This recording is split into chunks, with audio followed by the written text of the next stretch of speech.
You're happy to correctly use the most strong and robust language to describe the crimes against humanity of Vladimir Putin, but you will not use the same strength of language when it comes to describing Israel's treatment of the Palestinians.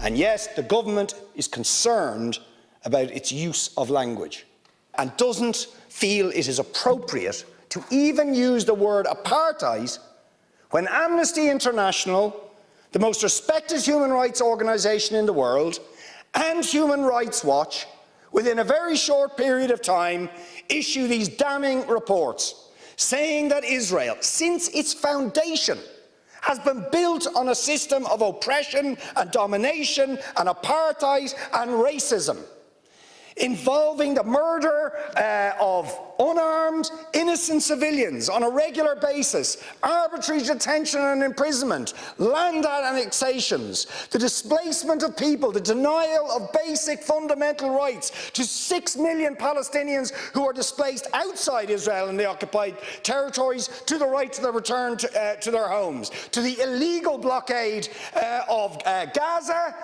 which has left, as they say in the report, Gaza in a permanent state of humanitarian crisis, denying people access to food, to water, and treating the Arab population as a whole, the Palestinian population as a whole, as an inferior race. I mean, it doesn't get stronger than this. And yet you want to be careful about your language. You're happy to correctly use the most strong and robust language to describe the crimes against humanity of Vladimir Putin, but you will not use the same strength of language when it comes to describing Israel's treatment of the Palestinians, when it is now being documented and detailed by two of the most respected human rights organisations in the world, and indeed has been alleged by dozens and dozens of non-governmental organisations, and to be honest, anybody who looks honestly at the decades of brutal, inhumane persecution of the Palestinians, successive assaults on Gaza, the annexation of their land and territory, the systematic application of apartheid rules, you don't want to even use the word apartheid.